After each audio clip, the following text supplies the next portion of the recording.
Bismillahirrahmanirrahim. Assalamualaikum warahmatullahi wabarakatuh. Sahabat kabar Islam, saudara ikhwan fillah dimanapun anda berada, semoga tetap dalam lindungan Allah Subhanahu Wa Taala. Allah jaga iman Islam kita hingga ajal tiba. Harapan wafat dalam keadaan husnul khatimah. Amin ya Allah ya rabbal alamin. Nah, sahabat ikhwan fillah, ada video yang saya kira menarik ini ya, dimana ada seorang Paul Zhang dengan roomnya dan CSS-nya ya, konco-konconya sedang mengomentari menanggapi kejadian yang menimpa kota Cianjur. Dan lebih parahnya ini menurut kami ya, apa yang disampaikan Paul Zhang ini sungguh tidak menunjukkan kasih yang diajarkan agama Kristen mereka. Ya bolehlah kalau masalah dana bantuan dia menyebutkan ada, tetapi ketika dia menyebutkan bahwa akan adanya gempa atau musibah selain di kota Cianjur. Nah, sahabat Wikontra, sebelum kita mengomentarinya juga ya, menanggapi apa yang disampaikan oleh Room Paul Zhang CS ini, mari kita simak terlebih dahulu cuplikan dari Paul Zhang CS ini. Silakan. Ini Cianjur ini saya lagi mikir ya, kenapa tadi yang Pak Andio saya ngomong itu benar ya, itu sebenarnya mau saya bahas. Tadi saya mau bahas Cianjur sebetulnya ya, tapi karena teman-teman tadi banyak yang nelpon saya kok hatinya langsung nangis ya, langsung saya hatinya itu kayak marah begitu ya. Jadi saya ganti temanya, harusnya tadi kita mau bahas Cianjur hari ini. Kenapa 5,5 Richter itu ya? Yang mati bisa ratusan. Ini masalah itu nggak gede, saudara ya, nggak heboh sebetulnya. Kalau 6 ya, itu mulai itu ya, apalagi kalau 7 itu ya. 5,5 itu sebenarnya gempa biasa. Salah alamat, mestinya Cilegon. Nah itu ya. Nah kalau Cilegon nanti lebih ngeri lagi, saudara ya. Cilegon lebih ngeri lagi. Sarah nih, Sarah. Ya Sarah, silakan Sarah. Halo, shalom semua, shalom Ya, Ko. shalom. Iya, tadi ini saya mau ngomong tentang dua hal aja. Pertama yang tentang Cianjur. Bener sama Pak siapa tadi? Bro siapa tadi yang bahas ini, yang disegel ini? Iya. Waktu kemarin saya dapat video itu juga, saya jujur ya, ini mumpung lain juga. Ya saya bukan orang yang munafik juga. Saya jujur memang tidak berduka ya. Saya minta maaf ya, berapa korban pun yang ada di situ, terlepas dari banyak korban, memang jujur saya tidak berduka. Karena entah kenapa dari waktu lihat video itu, dalam hati saya ya merasakan bahwa ya itu penghukuman untuk kejahatan mereka gitu. Karena sesuatu yang jahat banget yang mereka sudah lakukan terhadap kita. Memang saya tidak melihat tentang informasi ini ya, tetapi saya juga kaget juga kenapa hati saya tidak tidak ternyuh, iya benar, tidak ternyuh, tidak tersentuh gitu ya. Justru saya terserah orang mau pandang apa, makanya saya nggak bawa konten itu, nggak yang gimana. Padahal kan saya juga kan the prophecies gitu ya, tentang gempa, bencana-bencana itu kan udah saya dapetin. Tapi biasanya saya bawa topik itu, tapi untuk Cianjur ini nggak ternyuh sama sekali, nggak tergerak sama sekali, karena saya merasakan kejahatan yang mereka ini ke kita. Dan ternyata benar, ini saya diingatkan juga kepada saudara kita tadi barusan ya, saya jadi kaget gitu dan pantas aja gitu. Apalagi ya di situ kan memang orang yang saya bilang ya, muslim tadi saya sempat juga taruh di chat itu ya, muslim penganut paham radikal, paham terorisme itu banyak di situ gitu. Ya, banyak banget di situ. Bahkan bisa dibilang mayoritas lah. Itu yang penganut paham terorisme yang di situ, yang tidak berbelas kasihan sama sekali. Nah, tentang yang disegel-segel ini pun saya juga punya informasi. Kami kan di sekolah Alkitab saya itu, kami sebelum pandemi ya, setiap sekali sebulan di minggu kedua itu kami selalu ada ibadah kapel. Jadi semua alumni, dosen, mahasiswa, ya semuanya itu dari luar kota yang bisa itu mesti kita datang kumpul. Nah, pada saat itu kasus ini yang seperti ini kami dapat cerita dari teman-teman yang gembala sidang di sana ya, itu banyak kasusnya yang dibuat-buat gitu loh.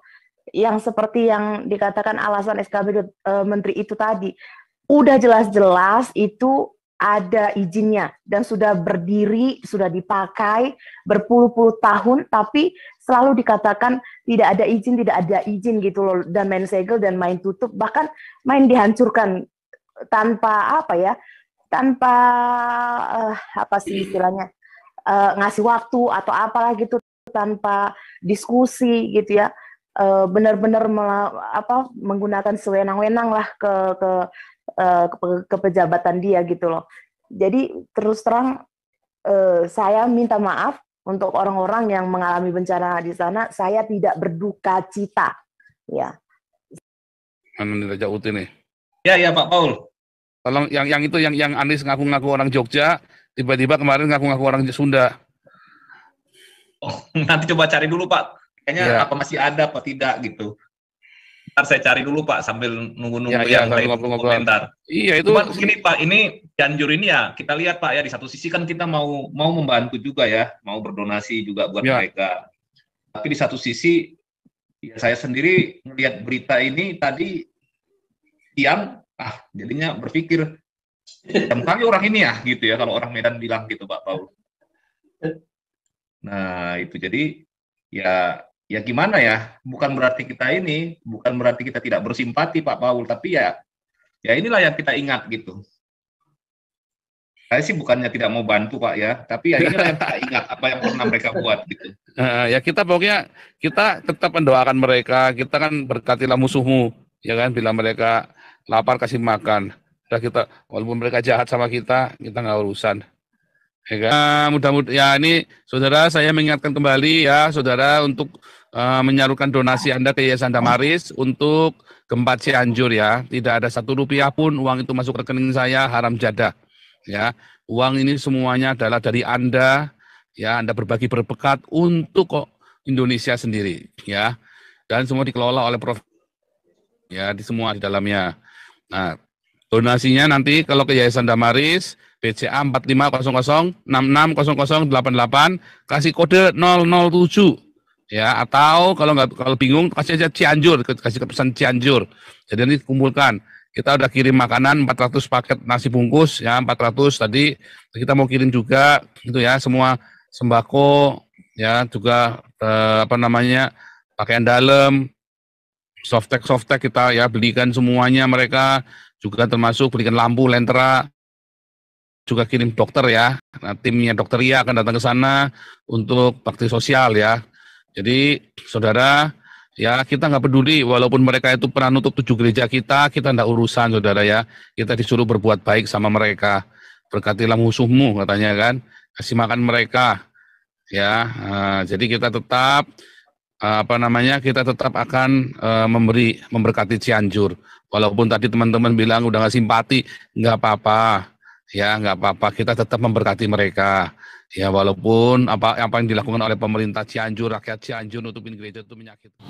Nah, sahabat Sariwantillah, itu sebuah cuplikan sedikit ya dari video seorang Paul yang bersama CS-CS-nya dalam satu room mereka. Mereka menyebutkan secara yang kita bisa tangkap itu bahwa apa yang terjadi di Cianjur itu merupakan azab dari Yesus. Dia menyebutkan begitu. Ini hanya ya pendapat mereka ya. Nah, sebagai orang muslim juga dan saudara-saudara teman-teman kita yang punya channel-channel Islam itu juga mempunyai pendapat demikian, yakni adanya Cianjur diberi gempa itu adalah hasil dari perbuatan mereka warga-warga Cianjur yang melanggar, atau yang mana disebutkan bahwa banyak sekali pemurtadan di kota Cianjur ini.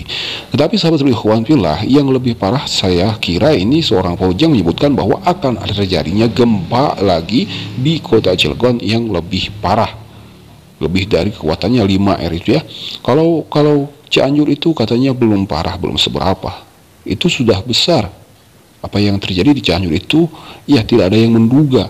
Nah, kalau cocok logi, kalau menurut pendapat masing-masing agama ya pasti kami bukan hanya bisa bicara tanpa dalil, bicara tanpa agama. Karena banyak sekali ya teman-teman kita, saudara-saudara kita, channel-channel Islam yang telah memberikan pernyataan bahwa apa yang terjadi di daerah tersebut itu karena adanya seseorang atau ya ada sekelompok yang ya pemurtadan itu berdasarkan Dalam Al-Quran sudah jelaskan bahwa barang siapa yang beriman bertakwa kepada Allah Subhanahu wa Ta'ala, maka Allah akan membukakan pintu barakah, pintu rahmat. Tetapi barang siapa yang membohongkan, tidak menerima, malahan ia murtad ini, makanya Allah akan memberikan azab kepada mereka. Tapi yaitu hanya pendapat masing-masing, wallahu a'lam bishawab ya.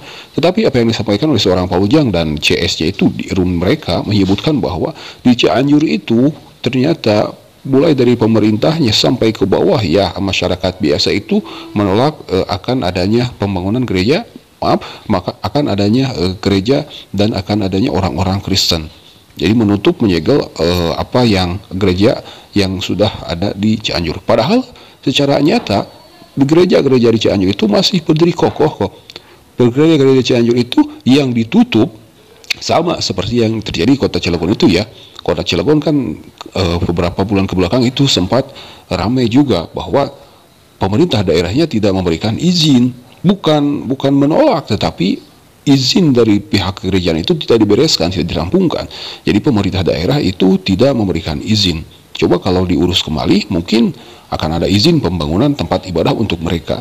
Nah, si Paujang ini seperti orang yang benar, tetapi ya ada misi, ada sesuatu yang diinginkan oleh seorang Paujang, yakni apalagi kalau bukan menghujat, apalagi kalau bukan merendahkan agama Islam.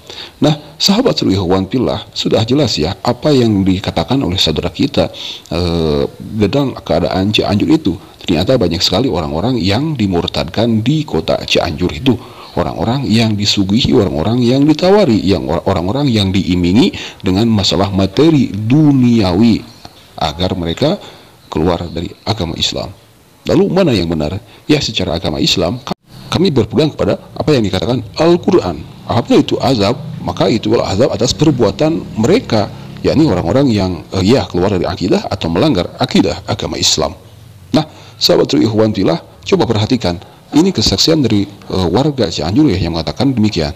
Banyak sekali yang memberitakan bahwasanya Cianjur itu katanya semuanya dikristenkan ya. Itu hoax sahabat KS, tidak semua Cianjur. Tapi kalau misalkan satu daerah, misalkan satu kampung, itu memang benar adanya. Saya nggak mau ceritain di mana.